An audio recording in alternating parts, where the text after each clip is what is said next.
Nous sommes toujours dans cette série Bien mieux ensemble et le titre de mon message ce matin est le suivant: choisir et soigner ses relations.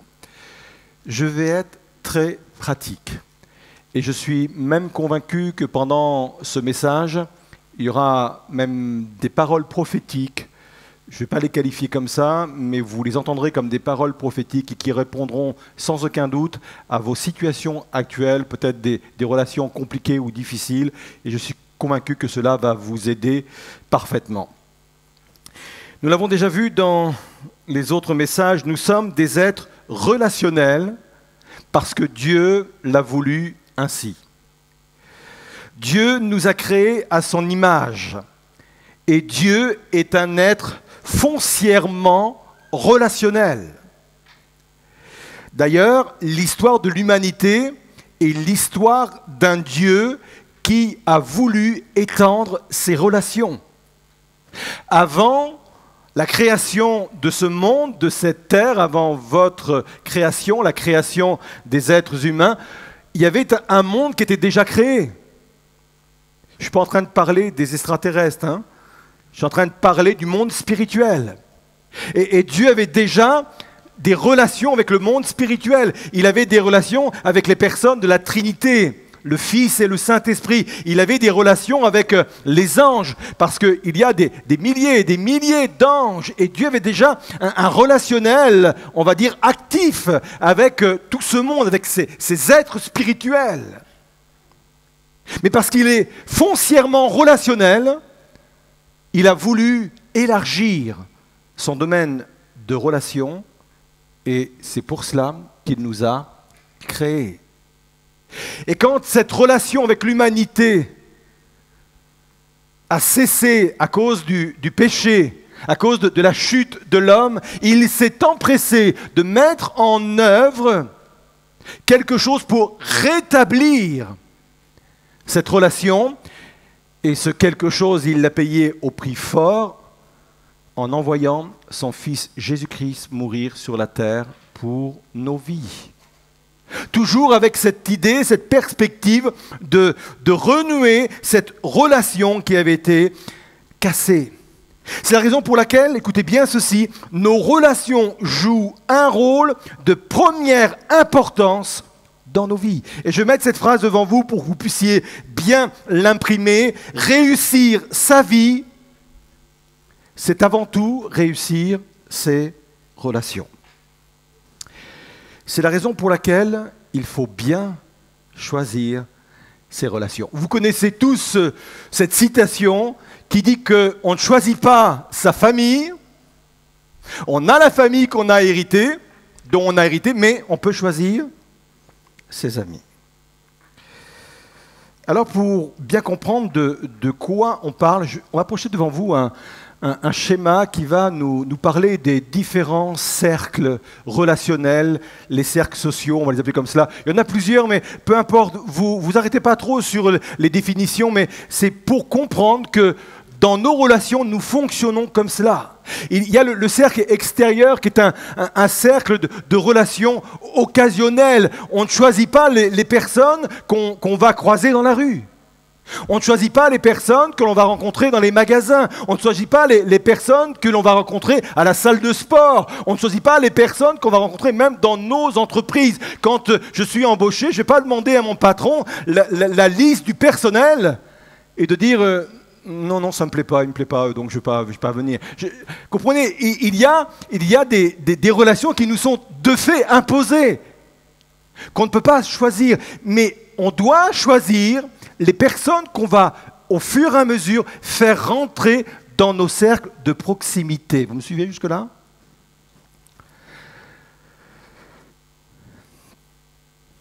Jésus a fonctionné comme cela.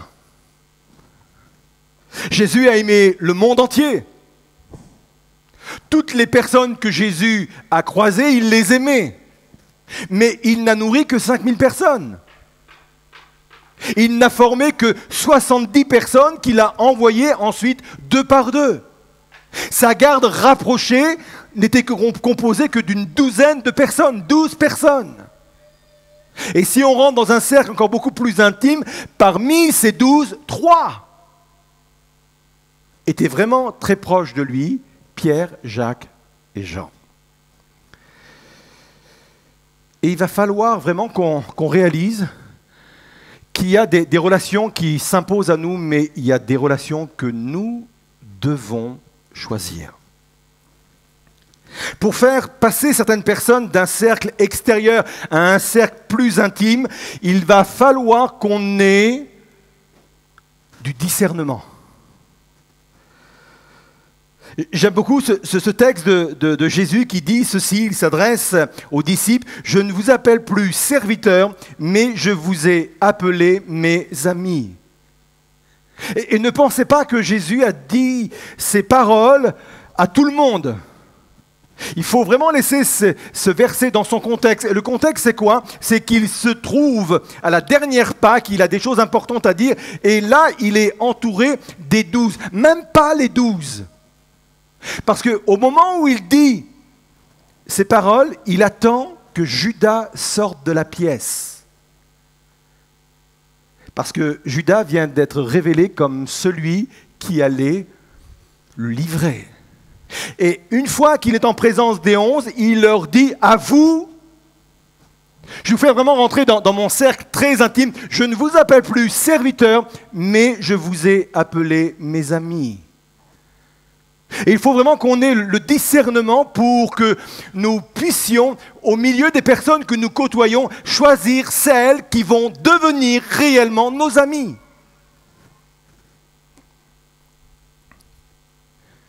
Que l'on puisse dire, comme Jésus a pu le dire, je ne t'appelle plus collègue de travail, mais ami. Je ne t'appelle plus camarade de classe, mais ami. Je ne t'appelle plus voisin dans mon propre quartier, mais ami. Je ne t'appelle plus équipier de ELM, mais ami. On aime tout le monde, on côtoie tout le monde, mais on a le droit de choisir les personnes que nous allons faire rentrer dans des cercles de proximité ou des cercles intimes. Jésus a su discerner dans la foule ceux qui devaient faire partie de son cercle d'intimité. Alors on va voir ensemble ce matin au travers de ce message 5 principes qui touchent les relations. Le premier principe, il est le suivant, c'est vraiment une phrase qu'il faut retenir. En choisissant nos relations, nous choisissons l'orientation que nous voulons donner à notre vie. Je la répète. En choisissant nos relations, nous choisissons l'orientation que nous voulons donner à notre vie. Le Canadien T. Harv Eker, je ne sais pas si je prononce bien, a dit ceci, j'aime sa formule, pour voler avec les aigles, il faut arrêter de nager avec les canards. Si tu veux à un moment donné donner à ta vie une autre trajectoire, une autre altitude, arrête de barboter avec les canards. Vous êtes toujours là? Parce qu'il y a un principe fondamental, on ressemble aux personnes que nous fréquentons le plus. Une photo va apparaître devant vous. Cet homme s'appelle Robert Mayanja. C'est un Ougandais. Et cet homme a été découvert dans une forêt par des soldats à l'âge de 6 ans. Ses parents ont été tués lors de la guerre civile qui sévissait dans ce pays. Et il a été élevé jusqu'à l'âge de 6 ans par des singes. Et quand les soldats l'ont découvert, eh bien, ils ont découvert quelqu'un qui ne savait pas s'asseoir, quelqu'un qui ne savait pas marcher, qui ne savait pas rire, qui ne savait pas communiquer. Il était simplement accroupi, il sautait et il communiquait uniquement par des cris. Pendant toutes ces années, il a mangé comme les primates, il a mangé des fruits, des racines. Et encore aujourd'hui, il a 41 ans, me semble-t-il, et il n'a pas pu réintégrer parfaitement le fonctionnement de nos sociétés, parce qu'il vient affirmer une réalité profonde. Elle est même biblique, cette réalité, c'est qu'on ressemble aux êtres que l'on fréquente le plus. La Bible vient affirmer cela. 1 Corinthiens 15, verset 33, c'est la version Semeur. Attention, c'est une mise en garde. Attention, ne vous y trompez pas, les mauvaises compagnies corrompent les bonnes mœurs. Ce qui est intéressant de relever, c'est que il n'a pas reçu cette inspiration de Dieu, l'apôtre Paul, de le citer sans aucun doute, mais c'était déjà un poème qui était déjà connu par un poète grec qui avait déjà donné cette formule. Et lui, il la réintègre comme inspiration divine en disant « Oui, ce qu'on vous a dit déjà est vrai, les mauvaises compagnies corrompent les bonnes mœurs. » Proverbe 13, verset 20 dit ceci « Celui qui fréquente les sages devient sage, mais celui qui se plaît avec les insensés se trouve mal. » C'est la raison pour laquelle nous sommes obligés de choisir nos relations. Car en choisissant nos relations, nous choisissons l'orientation que nous voulons donner à nos propres vies. C'est pour cela que parfois, il faudra être radical. Je crois qu'il y a des relations avec lesquelles il ne faut pas hésiter à rompre. Il y a des relations qui sont toxiques. Il y a des personnes qui vous attireront toujours vers le bas. Toujours. Vous resterez, excusez-moi l'expression, des canards. Et parfois, pour changer notre orientation de vie, il faudra prendre d'une façon radicale des décisions de se séparer de certaines personnes. De faire le vide dans notre entourage. Je ne suis pas en train de dire qu'il faut garder simplement des chrétiens dans notre entourage. Non, non. Il y a même des chrétiens qui sont capables de vous emmener vers le bas. Hein. Mais des personnes intéressantes qui auront la faculté de vous élever, de vous emmener plus haut. Ça, c'est le premier principe qui touche le domaine de nos relations. Deuxième principe, il existe une saisonnalité de nos relations. Je sais qu'on rêve tous d'avoir des amis pour la vie. Vous en aurez sans aucun doute, et sans doute que vous en avez déjà, des personnes qui vont être là jusqu'au bout pour la vie. Des amis pour la vie, c'est idéal, mais ce n'est pas toujours la réalité. Je crois qu'il y a une saisonnalité dans nos relations. Il y a des relations qui sont là pour une saison de vie uniquement. Et il y a un exemple dans la parole de Dieu, c'est celui d'Abraham et son neveu Lot. Ils ont fait vraiment un bout de chemin ensemble. Quand Abraham a quitté Ur en Chaldée, son neveu Lot l'a accompagné. Il l'a accompagné jusqu'à Béthel. Et ça a été quelque chose de béni pour les deux, puisque la Bible nous dit qu'ils avaient tous les deux des troupeaux considérables. Ça veut dire que la collaboration entre Abraham et Lot a été vraiment une bénédiction pour tous les deux, au point d'avoir des troupeaux considérables. Et puis est arrivé le moment où ils devaient se séparer. Il a fallu une crise pour cela. Il y a eu querelle, nous dit l'Écriture, entre les bergers des deux hommes pour des questions logistiques. Parce que les troupeaux étaient tellement énormes qu'il n'y avait pas assez de pâture pour tout le monde. Alors, ils ont dû se séparer. Écoutez bien ceci. Quand la saisonnalité de nos relations est terminée, il ne faut pas insister pour les faire durer. Je crois qu'il y a un temps de Dieu à saisir dans chacune de nos relations. Peut-être que ce sont des ruptures qui sont mal produites, peut-être dans la tension. Je voudrais vous dire qu'Abraham et Lot ont réussi à se quitter en bons termes. Parfois, ça ne se passe pas toujours bien, parfois ça se passe bien, parfois ça nous déchire, pourquoi on n'a plus de contact, plus de mails, plus d'appels téléphoniques, et si c'était une saison de votre vie.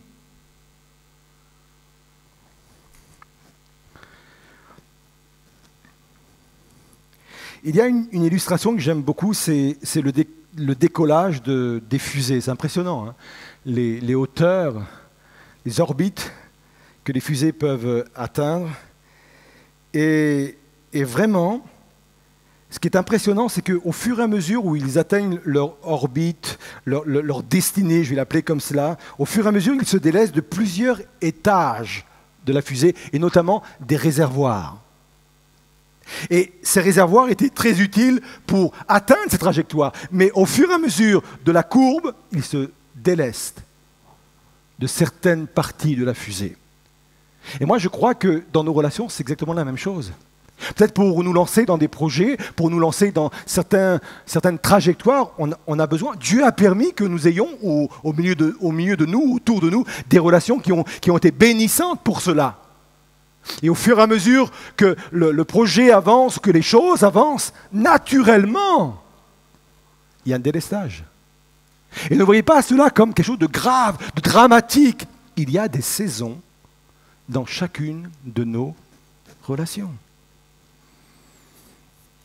Même Jésus a dit à ses disciples, « Il vous est avantageux qu'on se sépare. Il vous est avantageux que je m'en aille. » Dans le cadre de Jésus, c'était pour permettre une autre forme de relation, pour faire évoluer sa relation avec les disciples et le monde entier, puisque devait venir le Saint-Esprit. Même Jésus a dit, il y a eu un temps, il y a eu une saison pour que je sois en présentiel avec vous, mais maintenant, il vous est avantageux de faire évoluer notre relation. Troisième principe qui touche le domaine de nos relations, c'est que les relations sont la solution à la plupart de nos problèmes. Il faut l'entendre. Je voudrais rappeler ce principe créationnel qu'on a déjà partagé ensemble. Mon prochain est la réponse de Dieu à la plupart de mes défis, à la plupart de mes problèmes. Quand Moïse a été confronté à l'énorme tâche de conduire le peuple hébreu, il n'avait que des problèmes à gérer. Il passait toute sa journée à régler les problèmes. D'ailleurs, c'est son beau-père, quand il a vu qu'il fonctionnait comme cela, il a dit « Mais c'est pas bien, tu vas t'épuiser et tu vas épuiser le peuple. » Et pour sortir de ce problème, de ce fonctionnement, il a créé des relations. Les relations ont été pour lui la solution à son problème.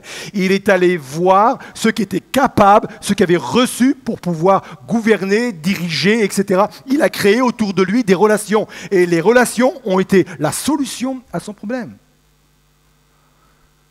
Quand Jésus est venu accomplir sa mission sur la terre, la première chose qu'il va faire, avant même de prêcher le message de l'Évangile, c'est qu'il va créer des relations. Vous lirez, c'est intéressant, je dirais même impressionnant, dans l'Évangile de Marc, au premier chapitre, que fait Jésus? Il crée uniquement des relations.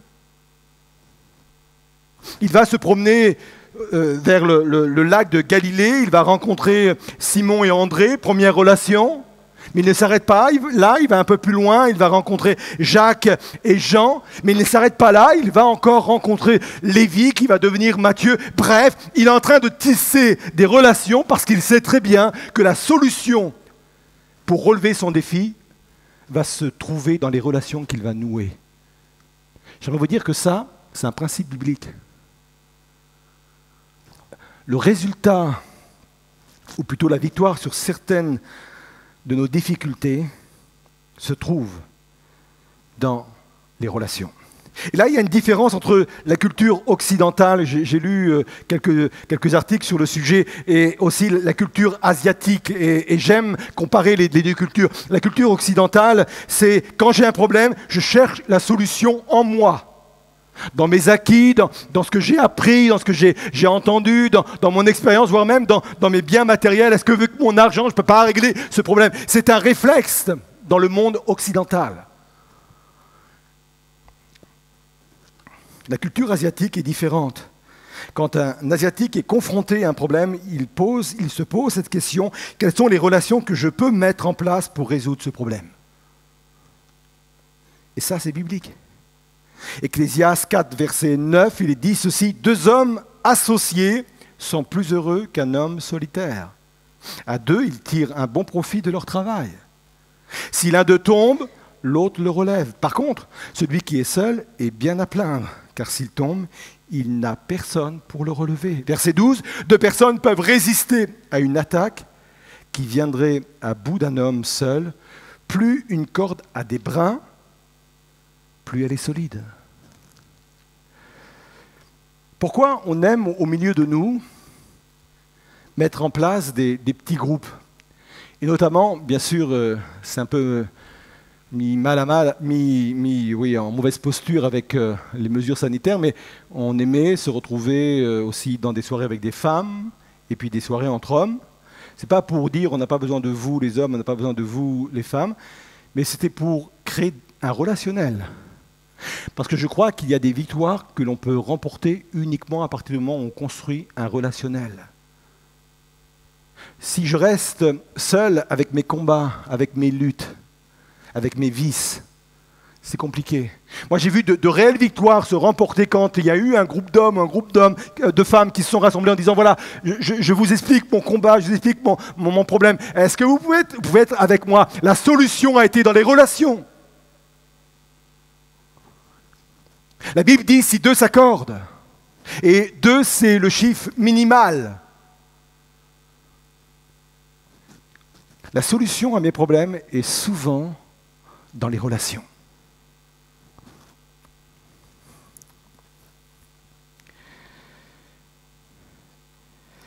Quatrièmement, un autre principe qui fonctionne dans les relations, c'est que les vraies relations prennent du temps et doivent se cultiver. Et il ne faut surtout pas négliger cette partie-là. C'est un mot que j'ai déjà employé régulièrement, mais je voudrais insister parce que je trouve que ce mot colle bien à la foi chrétienne. C'est le mot intentionnel. Parce que je crois que dans la marche chrétienne, dans la foi chrétienne, il faut être intentionnel, c'est-à-dire volontaire, mettre des actions pour arriver à nos buts. Et dans le domaine relationnel, il faut être intentionnel. Nous n'aurons jamais de relation réelle et profonde si nous ne sommes pas disposés à aller vers les autres et à développer vraiment des relations. C'est pour cela qu'il y a quelques semaines, j'ai prêché sur ce titre « Victime n'est pas notre identité ». Parce que quelqu'un qui s'enferme dans une identité de victime, il attend tout des autres, y compris son réseau, ses solutions. Ouais, mais moi je suis tout seul parce que personne m'aime. Arrête. Sors de ta coquille et crée une vraie démarche d'aller rencontrer l'autre, de soigner et de créer de vraies relations. Ça prend du temps. Et il ne faut pas croire, parce que nous sommes dans la même église et qu'on s'appelle tous frères et sœurs, que c'est facile, que ça va nous tomber comme cela, dessus. Il y a un processus dans les relations. La première fois que j'ai vu Patricia, la première minute, la première heure, je ne lui ai pas dit « Toi, je t'aime, je veux qu'on se marie et je veux qu'on ait 3 enfants. » Je peux vous dire que si j'avais agi comme cela aujourd'hui, je serais encore célibataire. Il y a un processus. Qui a dit amen au fait que je serais célibataire? Tu viendras me voir dans mon bureau, toi.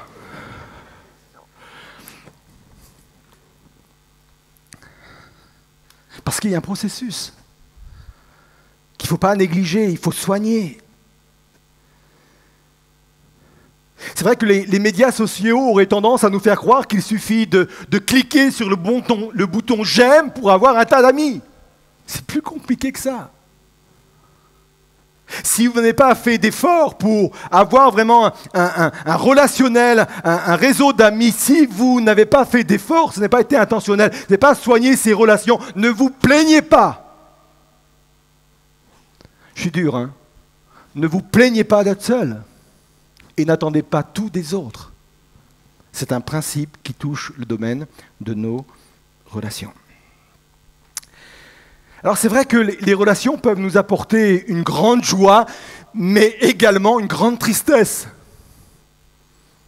Parce que tant que nous serons dans un monde déchu, ça ne se passera pas toujours bien.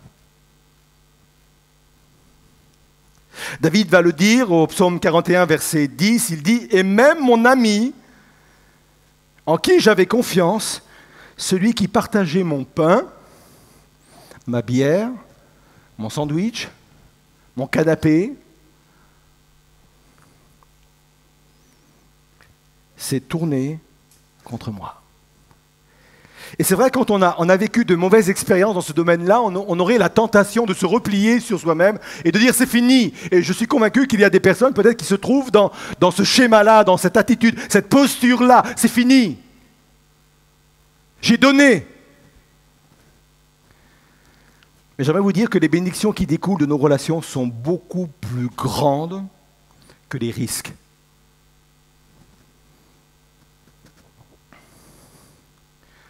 Je crois également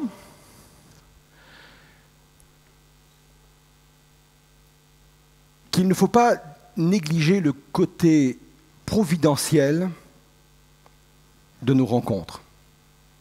Il y a celles qu'on va programmer, celles qu'on va soigner, celles qui demandent de notre part d'être intentionnelles, et puis il y a toutes celles où là, franchement, on reconnaît la providence divine. On n'a rien fait pour. Et il y a un exemple dans la parole de Dieu, et je l'aime beaucoup cet exemple, c'est celui de Lydie. Lydie, c'est une femme d'affaires qui habite en Grèce. Elle est à la tête d'une entreprise d'étoffes de luxe. C'est une femme qui est déjà interpellée par les choses de Dieu, mais sa foi, je veux le dire comme cela, n'est pas encore aboutie. Et un jour, elle va faire une rencontre qui va être déterminante pour sa vie. Elle va rencontrer Paul et Silas. Et j'aimerais vous dire que ce n'est pas par hasard que Paul et Silas vont la rencontrer. Parce que Paul et Silas, dans un premier temps, ils voulaient aller en Asie, eux. Et puis ça ne s'est pas passé. Ils n'ont pas pu. Après, ils se sont dit, on va aller en Bithynie. Et la Bible dit que l'Esprit de Dieu ne leur a pas permis. Et après, à un moment donné, ils ont eu une vision. Ils ont vu un Macédonien qui leur disait, viens et secours-nous. Ce n'était pas leur plan à la base. Ils vont se retrouver dans la ville de Philippe. Et même là, Philippe, ce n'est pas dans le centre-ville qu'ils ont rencontré Lydie. Le jour de Shabbat, ils sont allés à l'extérieur de la ville. Ils sont allés se promener en campagne. Ils sont allés marcher au bord d'une rivière. Et là, au bord d'une rivière, ils ont rencontré un groupe de femmes. Et parmi ces femmes, il y avait Lydie. Et là, rencontre providentielle. Ça a bouleversé sa vie. C'est la première européenne à se convertir. Et les commentateurs bibliques disent que la conversion, entre guillemets, de Lydie a joué un rôle capital dans la conversion de l'Europe. Elle avait des voyages commerciaux de par son métier. Et en voyageant comme cela, elle a impacté plusieurs personnes en Europe. Elle a joué un jeu capital parce qu'à un moment donné, il y a eu cette rencontre providentielle. Je bénis Dieu pour toutes les rencontres providentielles qu'il a permis de me faire vivre. Et je crois qu'il en est de même pour chacun d'entre nous. À nous peut-être de les reconnaître. Peut-être à nous de remercier le Seigneur pour ces rencontres. Victor Hugo a dit ceci, il y a ceux que l'on croise, que l'on connaît à peine, qui vous disent un mot, une phrase, vous accordent une minute, une demi-heure, et changent le cours de votre vie. Cinquième principe qui touche le domaine des relations. Ça va venir un peu équilibrer mes propos. Des relations, oui, mais pas uniquement à sens unique. Dieu permettra que certaines de mes relations soient l'occasion d'être pour d'autres une source de bénédiction.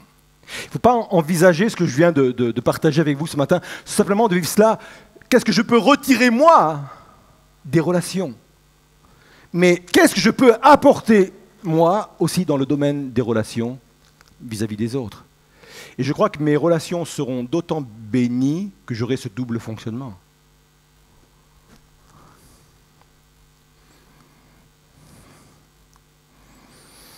Genèse 1, verset 22. J'aime retourner au principe créationnel. Dieu les bénit, donc Adam et Ève, en disant « Soyez féconds, multipliez », j'ai fait souligner ce mot, « et remplissez les eaux des mers et que les oiseaux multiplient sur la terre ». Et « multipliez-vous » est intéressant parce que dans ce commandement, il n'y a pas uniquement une notion quantitative, mais aussi une notion qualitative. Littéralement, on pourrait traduire par « devenez grand » ou « renforcez-vous ». Et le mot « renforcez-vous », ça veut dire quoi? Ça veut dire qu'on est responsable des uns et des autres. On est responsable de rendre l'autre grand. On est responsable du fait que l'autre doit être renforcé dans ce qu'il est, dans son identité ou que sais-je. Je suis moi aussi. C'est un double mandat. Je suis moi aussi responsable dans mes relations d'être une source de bénédiction, une source d'encouragement. Jamais oublier cela, que nos relations fonctionnent dans ces deux sens. J'arrive au bout du temps qui m'est attribué. Je dois terminer, je vais conclure. Mais gardez cela, retournez. On peut passer toute une série sur ce type de relation, tellement qu'il y a des choses importantes à dire. Maintenant, dans ma conclusion, je vais surtout laisser apparaître un aspect qui va être sous forme d'un appel. Je voudrais vous inviter à vous lever. Quand je parle d'appel, je ne vais pas vous inviter à venir sur le devant. Vous comprenez que les raisons sanitaires ne nous le permettent pas, mais déjà une démarche intérieure. On peut se lever à nos places et on va réfléchir. Et je voudrais simplement, dans ma conclusion et dans mon appel, simplement me limiter peut-être aux relations qui sont difficiles, dans lesquelles vous vous trouvez aujourd'hui. Ça peut être dans le domaine familial. Peut-être que c'est la tempête, peut-être que c'est quelque chose de très compliqué à gérer dans votre entourage sur le plan familial. Ça peut être aussi dans le domaine professionnel. L'entreprise n'a jamais véhiculé une aussi mauvaise ambiance. C'est hyper compliqué. Les relations avec mes collègues sont hyper compliquées. Ça peut être du domaine du voisinage. Et généralement, quand nous sommes, parce que les relations nous affectent énormément, c'est aussi une particularité des relations, c'est que ça vient nous affecter profondément, directement, et ça nous déstabilise. Ça peut même nous pousser à nous recroqueviller, à rentrer à nouveau dans notre bulle ou dans des schémas tels que la victimisation, comme nous en avons parlé. Et vous qui, ce matin, êtes concernés par une relation ou des relations difficiles, ça peut être même au sein d'un couple. Les relations sont difficiles au sein d'un couple. C'est la tempête. Dans cette démarche de foi, ce matin, je vous propose de vous réfugier en celui qui est capable de vous cacher. De vous réfugier en celui qui est capable de vous protéger, en celui qui est capable de vous donner la possibilité de prendre de la distance et d'avoir la bonne révélation, le bon discernement pour prendre les bonnes mesures, les bonnes décisions. Quand on est dans la tempête, on ne pense qu'à la tempête, on ne voit pas forcément l'extérieur. Mais quand je suis caché, quand Dieu met sur moi une bulle de protection, ça me permet de prendre le recul nécessaire, d'analyser et de prendre les bonnes décisions. Parfois, quand on prend les décisions sous la colère, ce n'est jamais de bonnes décisions. J'ai besoin d'être caché, j'ai besoin d'être protégé pour avoir le bon recul, la bonne hauteur et prendre la bonne décision.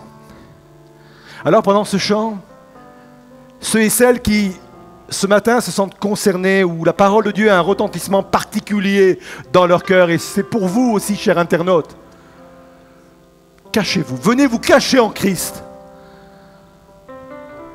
Il est celui qui va vous donner la possibilité de sortir d'une autre façon de ces mauvaises relations. On laisse le chant et on reste dans le recueillement également. Cache-moi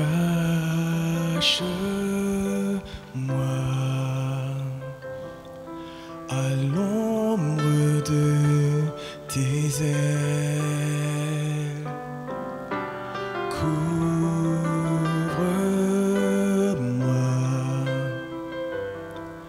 par ta main souveraine. Quand les océans viennent à rugir, tu m'élèves au-dessus des tempêtes. Seigneur, tu domines sur les vents. j'aurai confiance. Dieu, tu es grand. J'aurai confiance. Dieu, tu es grand.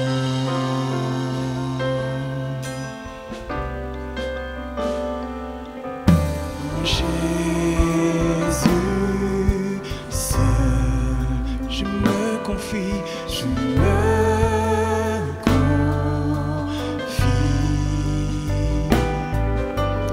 Il me donne force, calme et confiance. Quand les océans viennent à rugir, tu m'élèves au-dessus des tempêtes. Seigneur, tu domines sur les vents. J'aurai confiance, Dieu, tu es grand. J'aurai confiance, Dieu, tu et quand les océans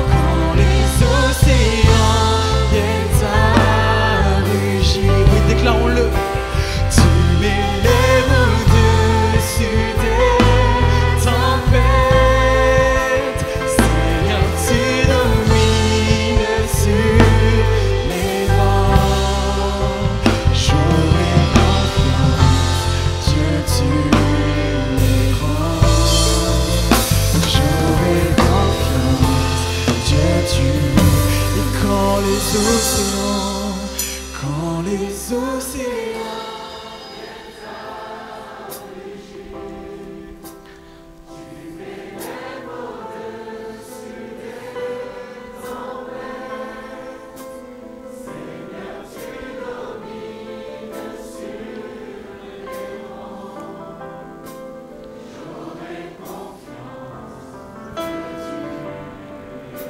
j'aurai confiance.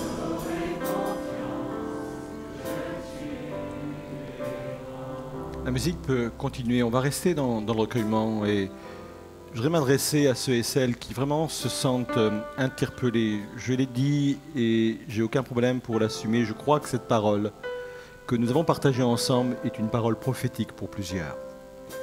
Et je sais que des personnes peut-être sont dans des combats relationnels hyper compliqués.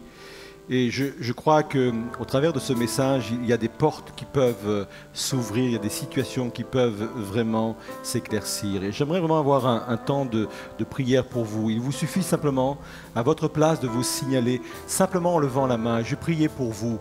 Je crois qu'il y a des domaines, je vous vois, voilà, on va prier pour vous. C'est compliqué, et même si vous n'osez pas, je vois toutes les personnes et toutes les mains qui se lèvent. Même si c'est compliqué, je crois, ou vous ne voulez pas dévoiler, peu importe, je le respecte. Je crois que le Seigneur vient maintenant vous cacher.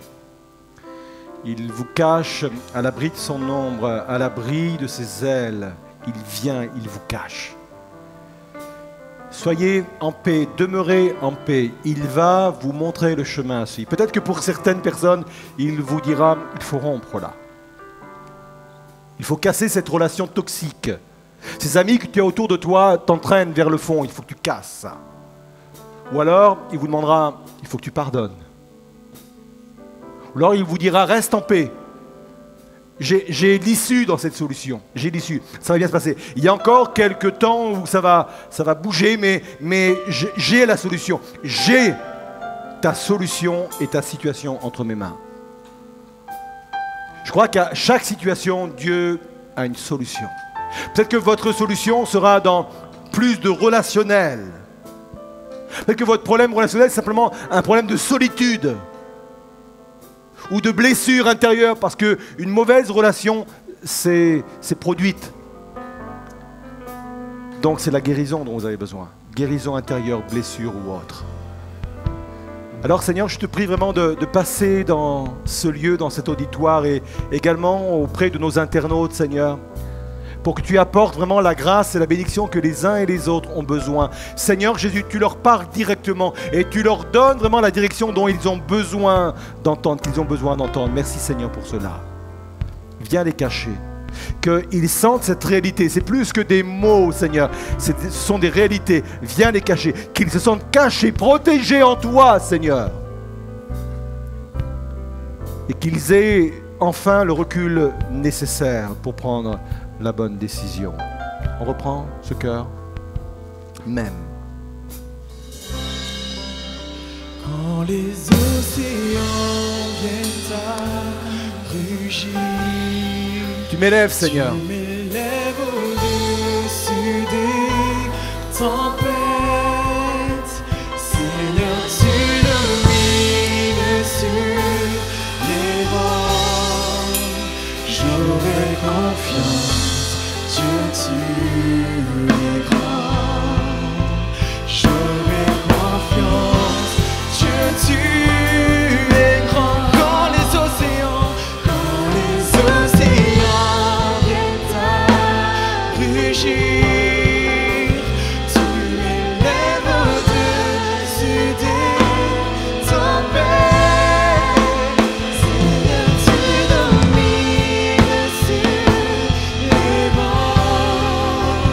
J'aurai confiance, Dieu, tu